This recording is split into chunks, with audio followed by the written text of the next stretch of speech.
Sud Radio, les vraies voix qui font bouger la France, 19h-20h, les vraies voix qui font rouler la France. Il va falloir que cette voiture soit performante. Vous voyez l'automobile derrière moi? Écoute, on va pas s'engueuler pour une bagnole. Eh bien, elle est absolument impeccable. Nous avons les béquets, ce qu'on appelle les béquets. L'auto, monsieur Fernand, l'auto. Eh bien, avec ça, vous êtes sur une autre galaxie. Ah ouais. Ça pousse.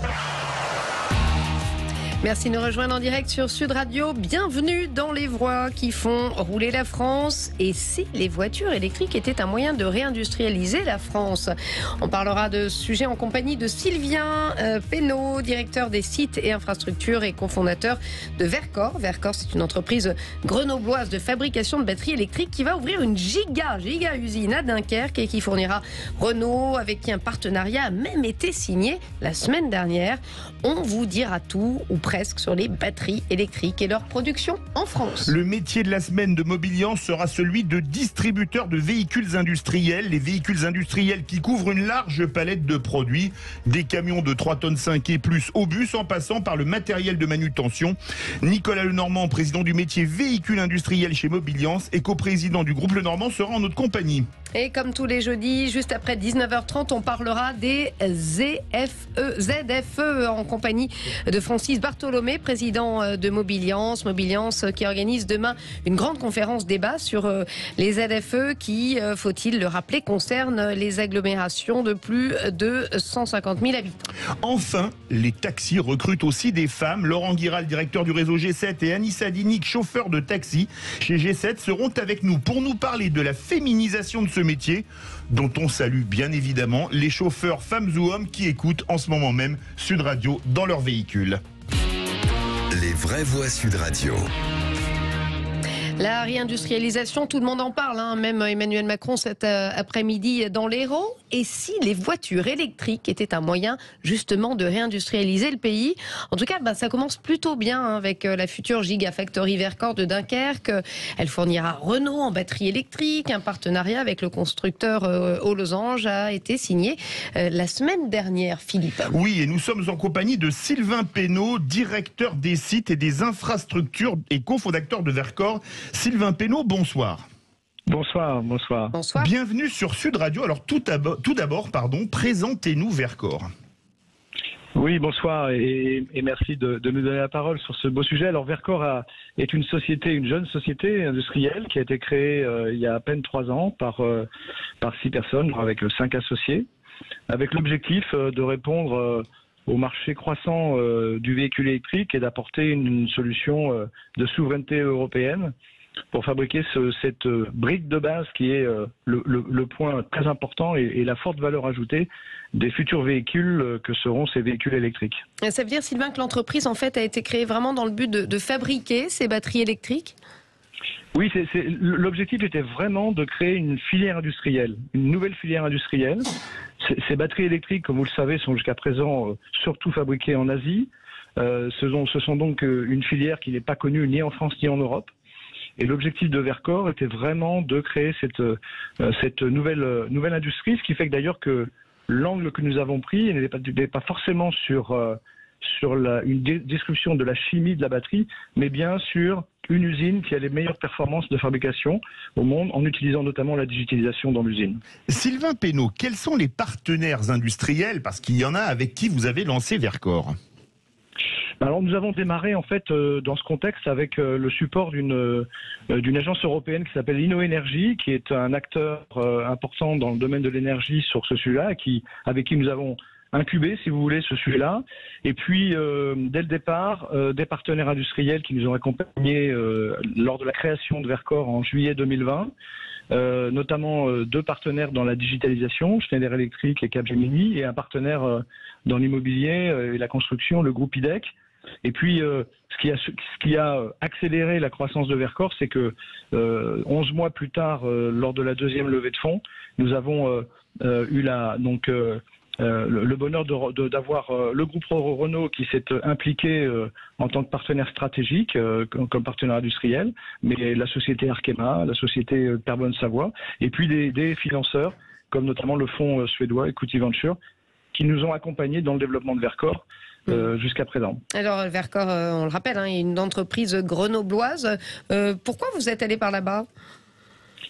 Alors en fait, Parce que Grenoble et Dunkerque, l'un c'est plutôt la mer et l'autre plutôt la montagne, on est d'accord? oui, mais et on va faire la première alpine de Renault, donc il y a un sens. Mais en fait, Oui. L'Alpine qui est fabriquée au bord de la mer à Dieppe d'ailleurs. Hein. voilà, c'est ça. Mais quelle C'est ça. culture, Philippe? Mais en fait, le sujet s'explique par le besoin de surface. C'est un projet industriel très très important. Hein. Le bâtiment, on parle de gigafactory, c'est giga, c'est un sens par rapport à la notion de gigawattheure. On y reviendra. On parle en gigawattheure dans ce milieu, mais c'est aussi giga par la dimension. Et donc on avait besoin d'un site de très grande surface, d'un site qui soit préparé. Donc c'est notamment le label Choose France qu'avait lancé M. Macron, la notion aussi de puissance électrique disponible. Et donc nous avons fait un travail très important de sélection. On a vu plus de 40 sites, pas seulement en France d'ailleurs. On s'est focalisé sur la France. Et Dunkerque avait les meilleurs atouts pour répondre à nos critères. Alors parlez-nous de la Gigafactory de Dunkerque en termes, faites-nous rêver en termes d'espace, nombre d'emplois, etc. Alors en fait cette Elle ouvre en usine 2025, c'est ça? C'est ça. On démarre. Le challenge est élevé parce que le temps est court, mais on doit commencer à livrer notre partenaire Renault dès mi-2025. Et cette Gigafactory, pour vous donner quelques chiffres, c'est un bâtiment qui à lui seul va faire plus de 10 hectares. C'est un bâtiment qui va faire presque 700 mètres de long. Oui. C'est gigantesque, voilà. Avec des hauteurs de 30-32 mètres par endroit, et qui, c'est ce que nous permet le site de Dunkerque, qui est sur le port dans l'enclave du port de Dunkerque, nous permet de faire une usine tout en ligne, puisque c'est une fabrication tout en ligne, qui va fonctionner 24 sur 24, 7 jours sur 7, toute l'année, pour produire ces 16 gigawattheures, mais on y reviendra peut-être après sur le volume. Vous avez déjà commencé à recruter? Il y a déjà des gens qui sont présents sur place? Alors, on a déjà en fait presque 300 personnes à Grenoble. Ce qui est assez aussi unique, c'est que c'est pas forcément un objectif, mais Verkor, c'est 990 jours d'existence peut-être, mais seulement, mais c'est 990 ans d'expérience de fabrication de batteries en grand volume, parce que en fait nous avons créé une équipe avec les meilleurs experts mondiaux du domaine, ce qui fait qu'on a 37 nationalités aujourd'hui à Grenoble, les meilleurs experts qui viennent de Corée, du Japon, des États-Unis, enfin d'un peu partout, et on a ce socle de l'équipe qui fait la valeur de Verkor. Et on commence, puisque les travaux vont bientôt démarrer d'ici l'été, on commence à staffer un tout petit peu l'équipe pour piloter le démarrage de la construction à Dunkerque. Sylvain Pénaud, c'est pour les Béotiens. Une batterie de voiture, comment ça se fabrique et qu'est-ce qu'ont de plus les batteries Verkor? Il y en a pas mal des Béotiens. Oui. Alors une batterie déjà, c'est composé de 3 éléments. Le produit final, qu'on appelle souvent le pack batterie, c'est un produit qui se met généralement sous le véhicule, qui est un espèce de grand bloc en aluminium, et qui est là, cette dernière partie est gérée par le fabricant de véhicules, parce que il y a toute une connexion électronique, une connexion logicielle avec la vie du véhicule. Donc ça reste dans le précaré, je dirais, du fabricant de véhicules. Ça, c'est le produit final. Et avant d'avoir ce produit final, il y a 2 autres produits. Il y a ce qu'on appelle la cellule, donc c'est le produit de base, l'accumulateur, la pile, si vous voulez, pour le faire, pour le vulgariser. Il y a plusieurs formats. On connaît bien le format cylindrique, comme les piles, mais il y a un format plus grand que nous faisons pour Renault. Et cette cellule, en fait, elle est ensuite mise dans ce qu'on appelle un module. Donc c'est un premier packaging mécanique qui va permettre de gérer la thermique de la cellule, de gérer les premières connexions électriques. Et ce que nous allons vendre à Renault, c'est ce module. Et Renault va mettre N modules dans son pack batterie pour faire le produit final correspondant au véhicule. Alors justement, Sylvain, parlez-nous de votre partenariat avec Renault. Comment ça s'est passé? On a des discussions depuis longtemps avec Renault. Le premier engagement de Renault, c'était d'avoir un partenaire stratégique, compte tenu que cette batterie, en fait, il faut comprendre aujourd'hui que c'est 30 à 40% de la valeur d'un véhicule. Si on voulait faire une comparaison, Sur le véhicule thermique, ce qui faisait la valeur aussi, c'est le moteur. Vous aviez un moteur 1 litre TDI, 2 litres TDI, 1 litre turbo. En fait, aujourd'hui, dans le véhicule électrique, le moteur est plutôt, je ne dis pas qu'il est classique parce que c'est de la technologie importante, mais par contre, la différenciation va se faire sur la batterie. Donc vous allez avoir une batterie 60 kWh, 100 kWh. Donc c'est vraiment le cœur, vers cœur, c'est le cœur du véhicule. Donc Renault on a travaillé longuement avec eux pour une partie stratégie et de partage. Et Renault est un investisseur de Verkor lors de deuxième levée de fonds. Et puis nous avons travaillé ardemment avec eux pour leur livrer les premières batteries, les premières cellules qui leur conviennent dans l'outil que nous avons à Grenoble, pour finalement signer ce partenariat annoncé par Renault la semaine dernière. Sylvain Penneau, est-ce que vous envisagez d'autres partenariats? Vous allez exporter vers d'autres usines européennes depuis Dunkerque? Alors, on a notre priorité, c'est évidemment de répondre aux besoins de Renault. Nous sommes au démarrage. L'objectif, le challenge, c'est d'être au rendez-vous en 2025 et avec un ramp-up jusqu'à 2027 qui va être la capacité totale de l'usine. Mais bien sûr, nous avons d'autres clients à traiter et c'est la croissance de Verkor qui va nous permettre de répondre à ces autres clients qui ne sont pas tous évidemment en France. Et dans ce cas, peut-être d'autres projets d'ouverture d'usines en France, ça ferait du bien en ce moment. Hein. Ah oui. Oui, alors c'est bon. Donc maintenant l'industrie c'est 9% du PIB en France au niveau de la graisse, donc ça fait pas de mal. Oui, alors déjà on contribue par ce premier projet, de façon humble, on va déjà faire ce premier projet et être au rendez-vous. Qui va piano, va lontano. Mais voilà, voilà, effectivement, la croissance, quand on voit par exemple le groupe Renault, qui a annoncé un catalogue 100% électrique en 2030, on peut bien imaginer que peut-être que ce partenariat n'est que le début d'une longue aventure. Et alors, en 30 secondes, l'avenir de Verkor, c'est quoi, à part Dunkerque, d'autres projets? Je dirais que l'avenir de Verkor, pour nous, c'est déjà d'être au rendez-vous industriel. On est sur un challenge industriel énorme, comme vous le voyez. C'est entre 1,2 et 1,4 milliard d'investissements pour cette première usine. Donc c'est ça. Mais c'est clair que nous avons la volonté d'être un des leaders européens de la fabrication de batteries très bas carbone. Ça, c'est un point très important. Oui, et qui utilise le recyclage, parce qu'on sait parfaitement recycler des batteries aujourd'hui. Et donc les matériaux qui vont rentrer dans l'usine de Dunkerque en 2030 ne viendront pas des mines, mais viendront du recyclage des batteries. Excellent. Bon, on en reparlera sur Sud Radio. Merci en tout cas Sylvain Penneau et bravo pour cette belle initiative. Bonne chance pour la Gigafactory de Dunkerque et merci d'avoir été avec nous. On se retrouve dans quelques instants sur Sud Radio en direct.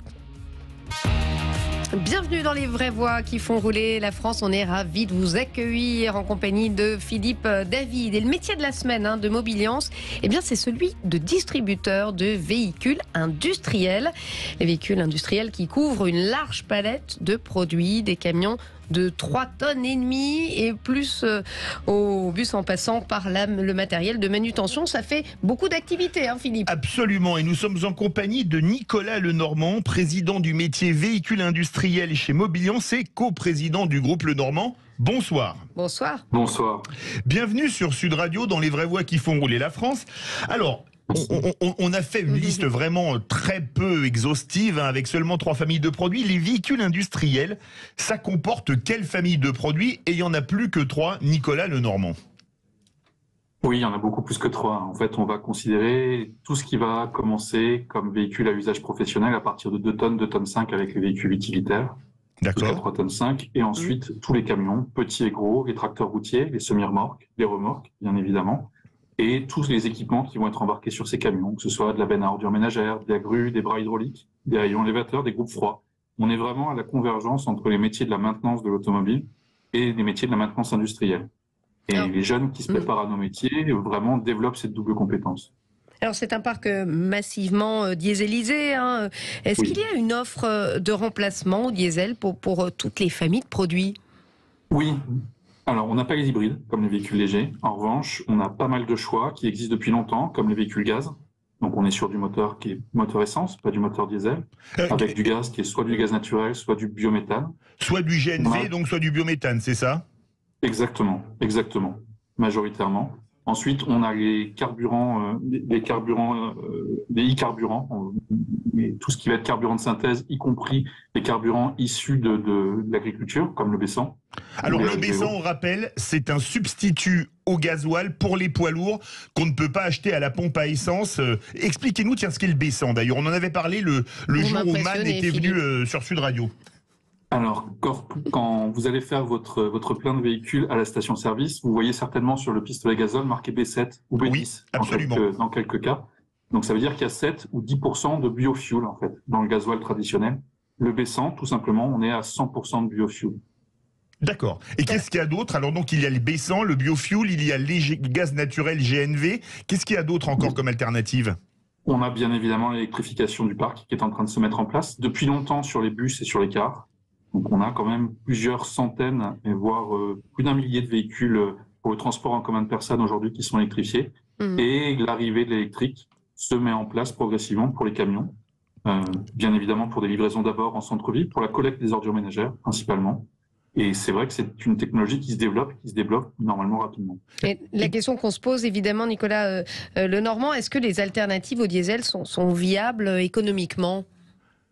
Alors tout dépend de ce qu'on veut dire par économiquement. C'est-à-dire qu'à partir du moment où vous avez un contribuable qui est prêt à payer pour qu'on lui ramasse ses ordures ménagères un peu plus chères, et c'est vrai, je pense que ça va dans le sens de ce qui nous est demandé. Bon, il faut faire aussi un effort financier pour accepter qu'on ait des technologies de transport plus chères.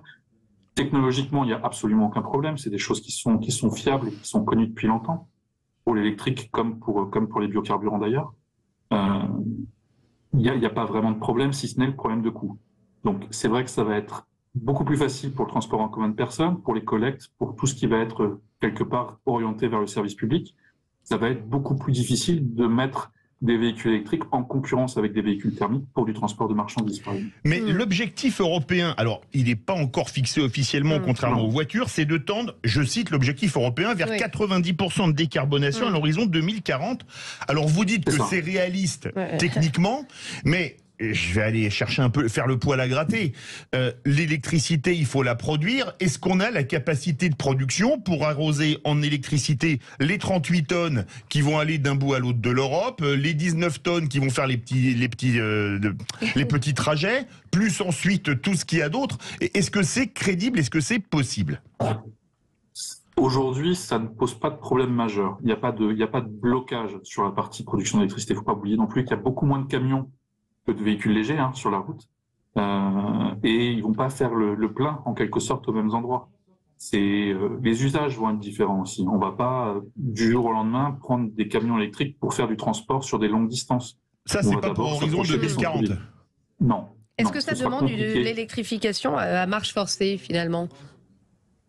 Excusez-moi. Est-ce que ça nécessite une électrification à marche forcée? Oui, de toute façon, on a besoin d'aide. Spontanément, les clients ne pourront pas aller vers l'électrique sans aide de l'État d'une façon ou d'une autre pour financer ou pour amortir les coûts des investissements. Comme je vous le disais tout à l'heure, c'est possible au niveau de certaines régies ou de certaines municipalités parce qu'elles sont prêtes à faire l'effort sur les impôts locaux pour le domaine public, et pour les transporteurs qui seront en concurrence quelquefois même avec d'autres acteurs européens, ça va être beaucoup plus compliqué. Et vous, en tant que coprésident du groupe Lenormand et président du métier véhicules industriels chez Mobiliance, vous êtes plutôt optimiste pour cette transition, on va dire, énergétique? Oui, on a toujours connu, en fait, c'est l'économie qui va suivre. Encore une fois, si l'industrie est le cœur d'un pays, à n'en pas douter, le transport, c'est le sang du pays. Donc de toute façon, c'est inévitable, et on est un usage B2B. On est vraiment au cœur de l'économie. Donc il n'y a pas de raison, à partir du moment où tous les acteurs de l'économie du pays sont prêts à faire le pas pour aller vers l'électrique et pour décarboner le transport, il n'y a pas de raison qu'on n'y arrive pas. Merci Nicolas Lenormand, je rappelle, vous êtes président du métier véhicule industriel chez Mobiliance, coprésident du groupe Lenormand. Restez avec nous dans quelques instants. On va voir votre président, le président de Mobiliance, Francis Bartholomé. On ne quitte pas Mobiliance ce soir. Et on va parler des zones faibles émissions, Philippe. Oui, puisqu'il y avait aujourd'hui une conférence débat où il s'est dit, a priori, c'est mon petit doigt qui me le dit, beaucoup de choses. Restez bien avec nous dans les vraies voix qui font rouler la France, sur Sud Radio, bien évidemment. À tout de suite. Sud Radio, les vraies voix qui font bouger la France. France, 19h-20h, les vraies voix qui font rouler la France. Et bienvenue dans les vraies voix qui font rouler la France. Comme tous les jeudis, on parle des zones à faible émission qui, il faut-il le rappeler, concernent toutes les agglomérations de plus de 150 000 habitants. Nous sommes en compagnie de Francis Bartholomé, président de Mobiliance, qui organise donc aujourd'hui une grande conférence débat sur les ZFE. Philippe. Francis Bartholomé, bonsoir. Bonsoir. C'est très Mobiliance ce soir. On avait Nicolas Lenormand juste avant vous. Alors tout d'abord, parlez-nous de la conférence débat qui a eu lieu aujourd'hui. Alors, elle a lieu encore actuellement. Elle n'est pas terminée. Oui. On a regroupé environ 400 personnes avec, bien sûr, nos professionnels de la région Île-de-France, puisque c'est à eux qu'on s'adressait dans un premier temps. Mais ensuite, on a étendu effectivement à toutes les professions qui nous rejoignent. Il y a les transporteurs, par exemple, ce soir, qui sont très intéressés. Il y a aussi les gens des représentants des services publics, des délégués généraux, des représentants des ministères. Donc, on a voulu étendre relativement fort. L'idée globale était sur 2 points. Le premier point, c'était de faire un point sur les Français et la mobilité. Et quels sont les enjeux réels face les enjeux environnementaux liés aux ZFE. Voilà, c'est un vrai sujet. Je pense que si je me permets de donner une avancée de résultats globale, avec plaisir justement. Dévoilez-nous ça sur Sud Radio. C'est clairement, on a l'impression que on veut aller beaucoup plus vite. Faire des obligations, des textes, sans qu'effectivement on ait vraiment analyser quelles étaient les conséquences directes de toute prise de décision. C'est là le vrai sujet. Et je crois que personne aujourd'hui ne met en cause une réflexion en 2050 décarbonée, un 2030 sur lequel on améliore considérablement l'état sanitaire d'un parc roulant. Mais à un moment donné, il faut tenir compte que les obligations qui sont pléthore dans notre pays, qui sont des normes permanentes, qui sont des obligations, sont faites dans un cadre où effectivement on n'a pas entendu quelque part quelles étaient les conséquences à la fois sociales et sociétales, voire économiques, des prises de décision de l'État. Ça, c'est vraiment un problème. Et les professionnels, eux, tous les jours, chaque jour. Vous en avez parlé justement, représentants des pouvoirs publics présents sur place ?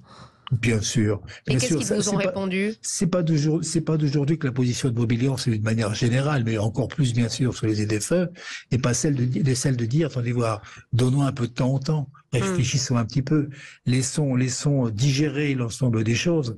On n'est pas quand même dans une urgence par rapport à l'univers qui nous entoure, notamment les autres pays. On n'est pas dans les plus mauvais aujourd'hui sur la lutte contre le réchauffement climatique et les émissions de particules fines. Pourquoi faut-on vouloir faire beaucoup mieux que les autres? Pourquoi vouloir faire quelque chose de beaucoup plus contraint chez nous, alors qu'en définitive, on voit bien qu'ailleurs, les choses ne se passent pas.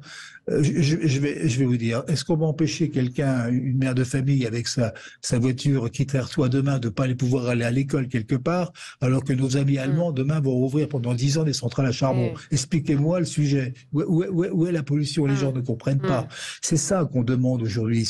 Alors, on a une position assez de dialogue, si vous voulez. On comprend très bien qu'il faut aller d'un point A à un point B.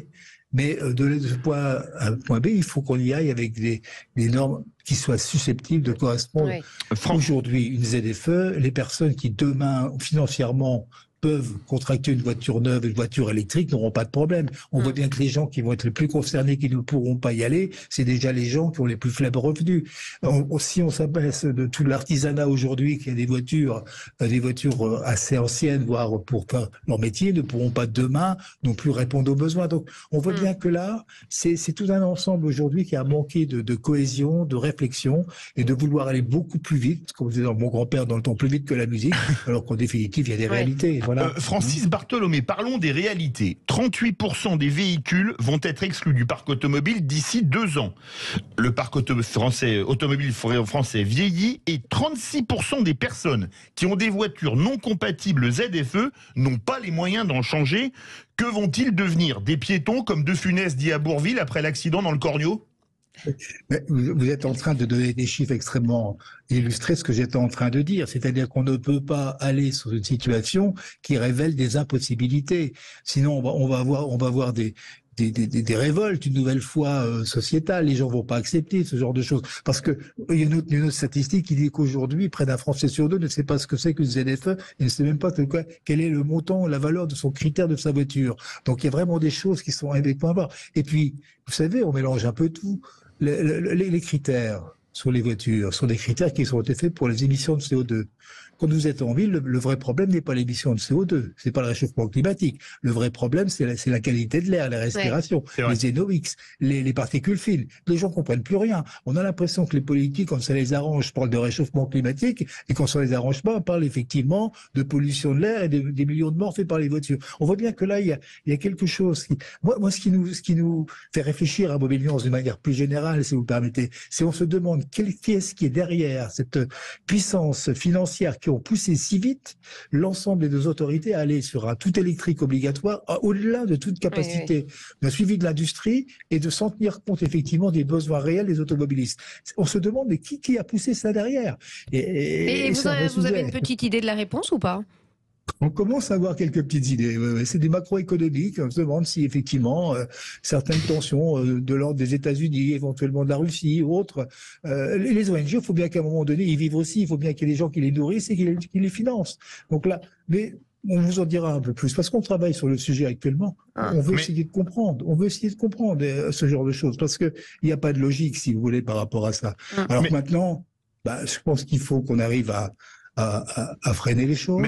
On veut garder contact avec les autorités de l'État, mais on veut essayer de trouver des solutions pour faire que ces ZFE, inévitablement, elles existeront, mais dans quelle mesure, dans combien de temps et comment, et dans quel respect de nos concitoyens et de nos automobilistes, dans quel respect de l'ensemble de nos sociétés. Je pense que là, il faut donner un certain nombre d'éléments de réponse, rassurer tout le monde, expliquer réellement la vérité des choses. Et puis peut-être qu'on pourra avancer. Moi, ce que j'ai peur, c'est que on ait de nouveau une révolte quand les gens vont être directement concernés parce qu'ils ont une voiture de critère 3 aujourd'hui, qui représente énormément de voitures, qui sont des voitures... Ils reculeront peut-être à ce moment-là. Et ces gens-là, on va dire, c'est pas possible. Il n'y aura pas l'acceptabilité du sujet. C'est pas possible. Francis Bartholomé, quelles sont les propositions de Mobiliance ?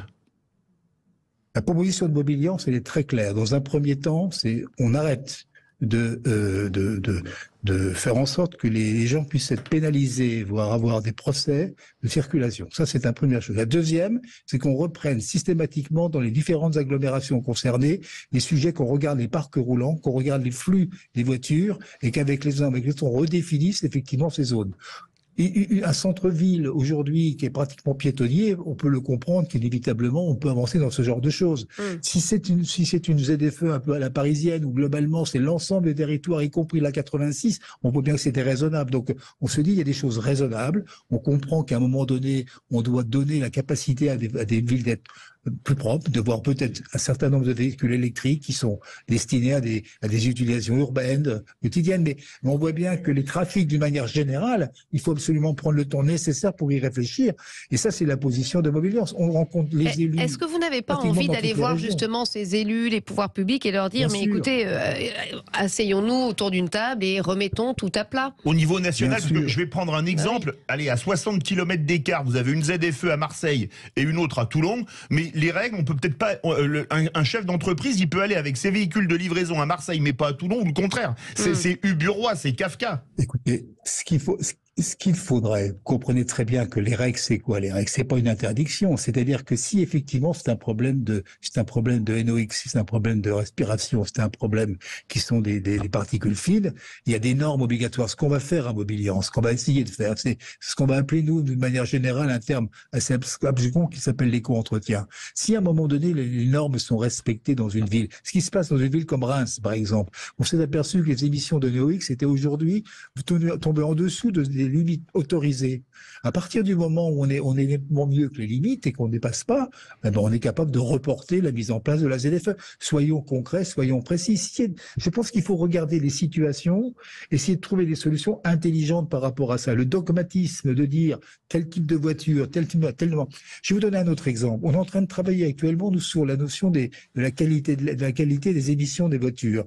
On s'aperçoit que des voitures qui sont des critères 3, donc des voitures un peu plus anciennes, qui sont régulièrement entretenus, qui passent leur contrôle permanent, aujourd'hui émettent moins de particules fines et de NOx qu'une voiture critère 1 ou critère 2 qui sont pratiquement neuves et qu'aujourd'hui que les constructeurs n'ont pas fait le nécessaire. Donc on voit bien que c'est même pas une notion de critère. Il va falloir qu'on redéfinisse, et je pense qu'on est à l'aube de le faire, la définition des vignettes critères. On doit revenir à ça. On doit avoir des voitures qui ont une capacité à être entrées dans une zone parce qu'elles sont régulièrement entretenues, qu'elles ont des capacités à faire.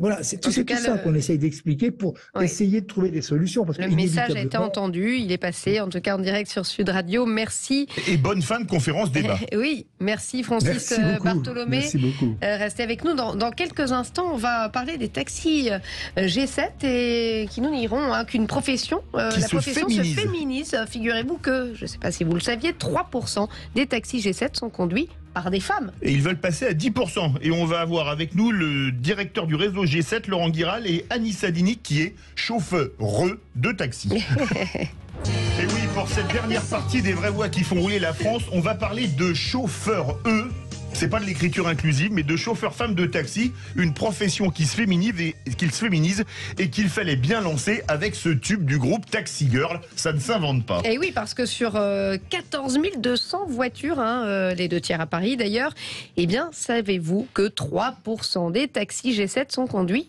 par des femmes. L'objectif de l'entreprise est même de porter la proportion à 10% d'ici 2030. Bonne chose. Les taxis G7 qui transportent 20 millions de passagers par an. Avec nous, Laurent Guiral, directeur du réseau G7. Bonsoir. Bonsoir. Bonsoir Laurent. Et Anissa Dinic, chauffeur parce qu'on ne dit pas chauffeuse, chauffeur de taxi G7, bonsoir. C'est ça, exactement. On va commencer avec vous, Laurent Guiral. 97% des chauffeurs sont des hommes et vous avez décidé chez G7 de féminiser la profession. Pourquoi ? Parce qu'on a fait le constat que dans d'autres secteurs du transport et dans d'autres entreprises du transport, on avait une proportion de femmes qui était beaucoup plus élevée que les 3% qu'on affiche aujourd'hui au sein de notre flotte G7. RATP 20% par exemple. Ah oui. Et donc on s'est dit, pourquoi ? Pourquoi est-ce que nous n'avons que 3% de femmes chauffeurs ? Donc on a interrogé nos femmes chauffeurs, 9700 chauffeurs sur Paris-Île-de-France, 3%. On a interrogé nos 300 femmes chauffeurs. Et à notre grande surprise, elles nous ont expliqué qu'elles étaient plutôt satisfaites de la façon dont elles exerçaient leur profession. Elles se sentaient en sécurité. Pour 95% d'entre elles. Pour 83% d'entre elles, elles étaient parfaitement heureuses au contact de nos clients, parce qu'elles cherchent le contact client. Et que dans 93% des cas, c'était un métier qu'elles exerçaient suite à une reconversion et sur conseil d'un proche. Donc on s'est dit, c'est pas possible, on va tordre le cou à cette idée préconçue selon laquelle le taxi serait une profession réservée aux hommes. Voilà. Alors Anissa, on va demander. Vous êtes chauffeur de taxi. Tout à fait. Comment êtes-vous devenu chauffeur de taxi ? Et ce métier, on sent que vous l'aimez beaucoup. Racontez-nous tout. Alors en fait, c'est une reconversion. Oui. Parce qu'avant, j'étais directrice commerciale. Ah oui. Et donc, c'est mon frère cadet qui a passé l'examen de taxi, qui malheureusement pour lui n'a pas pu faire ce métier. Donc, quand j'ai décidé de le faire, il m'a encouragée en fait. Et du coup, c'est vous qui avez finalement, c'est moi qui ai réalisé son rêve en fait. Oh, ça alors. Et je me sens très très bien dans ce métier-là. Alors, vous avez mis en place un accompagnement des femmes dans le métier. Comment est-ce que vous avez fait, Laurent Guiral ? Alors, on a déjà mis en place tout un dispositif pour mieux les attirer.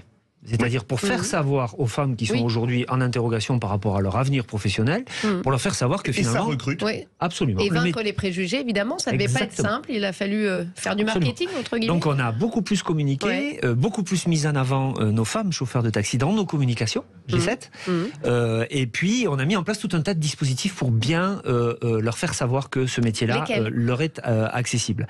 On fait beaucoup plus la promotion de la profession. On va organiser des journées portes ouvertes. On va prendre attache auprès d'associations de reconversion, auprès des acteurs de l'emploi de façon plus générale. On a activé un dispositif de parrainage, parce que comme je vous le disais tout à l'heure, souvent, les femmes qui accèdent à la profession ont dans leur entourage proche quelqu'un qui exerce la profession. Ou qui a failli, dans le cas d'Anissa. Et donc on va dire à nos propres chauffeurs qu'ils ont tout intérêt à nous parrainer au sein de leur entourage des gens qui seraient susceptibles d'être intéressés par la profession. Voilà, donc on est sur tous les acteurs, les écoles, les associations de reconversion, etc., etc. Et on met beaucoup plus en avant nos femmes chauffeurs de taxi dans nos communications. Anissa, on a compris que ça vous a tenté assez rapidement. Vous aviez quand même des préjugés, une femme, voilà, dans les taxis, des questions de sécurité, j'en sais rien. Est-ce que... Justement, ce que je voulais, c'est prouver qu'une femme était aussi capable d'être chauffeur de taxi, justement. Mais il y avait quand même ce côté où il fallait prouver que les femmes étaient capables de faire ce métier. De toute façon, chaque jour, on est obligé aussi de prouver que... Moi, tous les jours avec Philippe, vous savez, il essaye de me couper la parole tout le temps, mais... Ah non, non. J'appelle mon avocat. Donc non, effectivement, chaque jour, on doit prouver aussi que nous sommes aussi capables qu'un homme. Bien sûr. Mais Anissa, vous êtes ambassadrice. Oui, tout à fait. Désolé, on vous a pas appelé son excellence ou madame l'ambassadrice. C'est quoi une ambassadrice chez G7? En fait, on est là pour représenter la flotte féminine, en fait.